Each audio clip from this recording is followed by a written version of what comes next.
Akhirnya, aku sih seneng banget. Akhirnya trailernya rilis karena dari gambar aja di trailer udah bisa dilihat ya, bagus-bagus banget.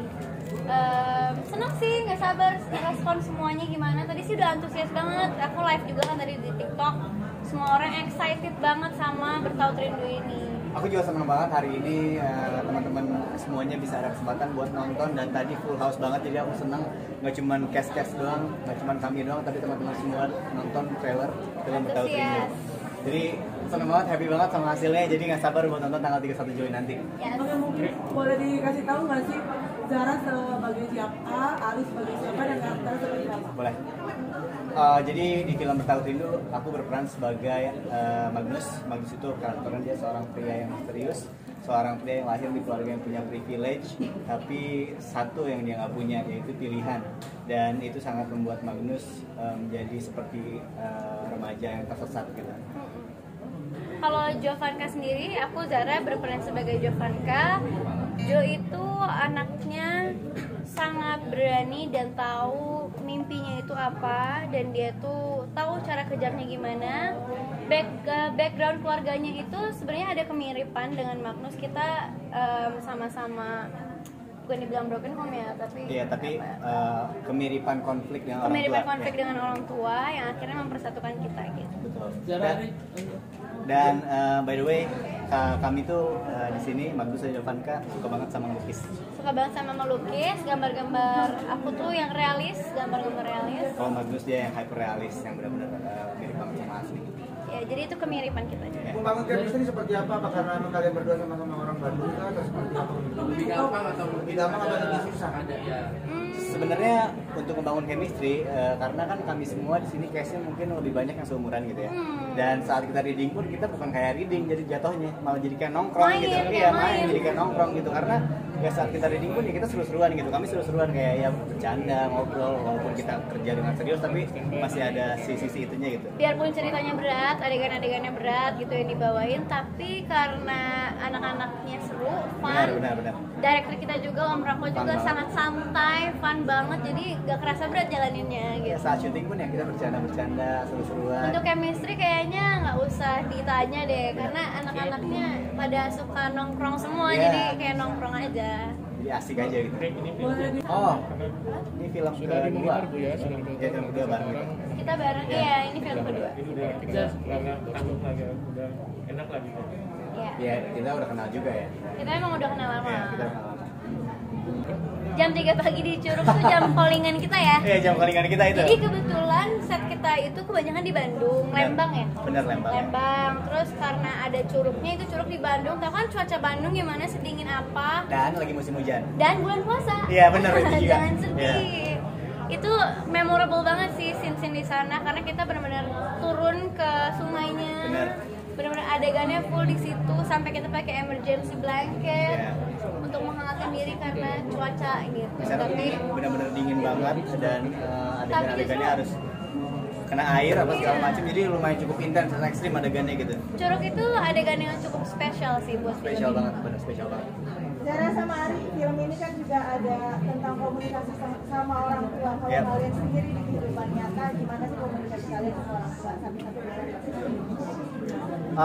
kalau buat aku sendiri, mungkin dulu aku kurang bisa berkomunikasi sama orang tua ya, karena mungkin aku lumayan cukup jauh dan tidak lumayan dekat lah sama orang tua gitu, jadi susah untuk berkomunikasi gitu. Tapi alhamdulillah seiring berjalannya waktu, akhirnya aku bisa mengenal orang tuaku, dan akhirnya aku bisa berkomunikasi, dan aku akhirnya bisa mengasih saran dan visiku mau seperti apa, dan akhirnya aku bisa menerima visi dan juga apa yang aku mau gitu seiring berjalannya waktu, karena mungkin orang tua pun sudah menganggap aku sebagai manusia gitu. Oke. Kalau aku sendiri sebenarnya dari kita terima skrip ini, aku tuh ngomong ke Ari, ini kayak ketuker ya, gitu, kayak ketuker. Jadi sebenarnya aku lumayan relate juga Kak dengan cerita ini dan dengan karakter Jo sendiri. Kalau hubungan aku dengan ayah aku sih nggak begitu dekat, karena memang keras. Ayahku tuh tipe orang yang keras dan gengsi.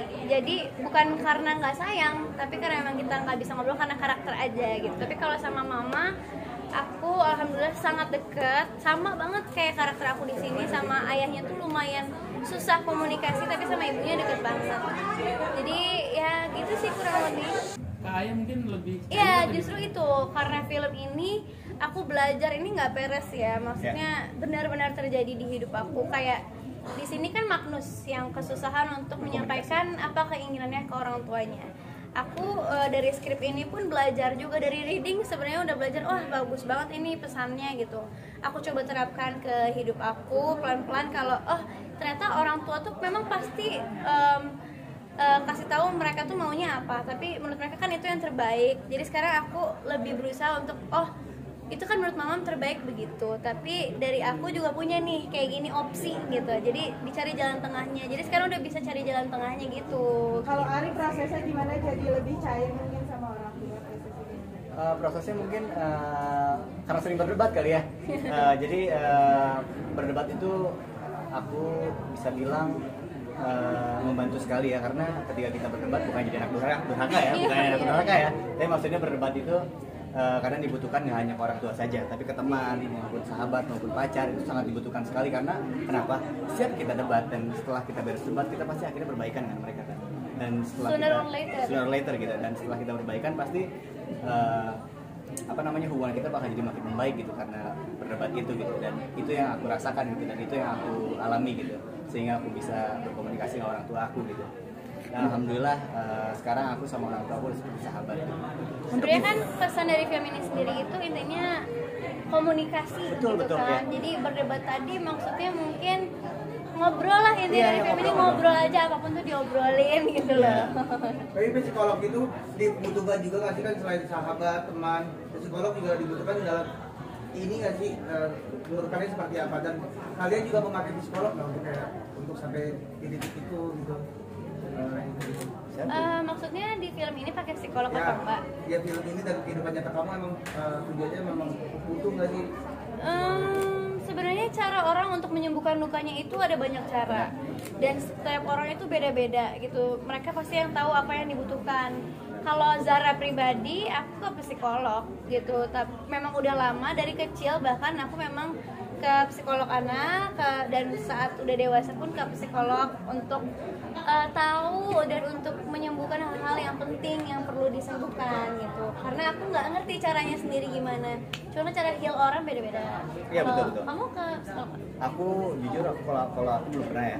Cuman menurut aku psikolog itu penting banget, karena ketika kita mempunyai unek-unek di dalam hati kita atau nggak ada yang tertahan dalam hati gitu, kita kan nggak tahu ya harus bicarainnya ke siapa gitu. Dan salah satu tempat yang untuk bisa kita bercerita dengan bebas yaitu psikolog gitu. Dan menurutku suatu saat psikolog itu nggak apa-apa? Nggak apa-apa. Maksudnya suatu saat ketika aku membutuhkan psikolog, aku pasti ke psikolog gitu. Aku nggak akan menolak gitu. Aku nggak akan berpikir bahwa aku itu punya penyakit mental, enggak. Maksudnya ke psikolog itu nggak apa-apa. It's fine gitu. It's your choice gitu. It's just do it gitu. Ketika lo punya unek-unek daripada makin memburuk, mending cerita keluarin unek-uneknya ke psikolog gitu. Sebenarnya sulit apa enggak? Relatif ya. Relatif sih. Ya, karena adegan-adegan di film ini tuh bisa dibilang apa ya? Bisa dibilang menghibur ya, menghibur. Tapi aku ngerasanya dalam setiap proses aku syuting film itu aku belajar sih. Jadi nggak ada yang ditinggalkan di sana, nggak ada yang berusaha keluarin gitu, karena semuanya dijadiin pelajaran aja. Benar. Dan mungkin kita jadi anak SMA juga pernah punya pengalaman itu gitu. Jadi ya pernah merasakan gitu rasa cinta saat SMA kayak apa, berteman saat SMA kayak apa gitu. Jadi bisa dipakai lah tabungan emosi itu dalam film ini. Oke, buat teman-teman, aku Arirham. Aku Zara. Jangan lupa buat saksikan film Bertaut Rindu tanggal 31 Juli 2025 di bioskop kesayangan Anda.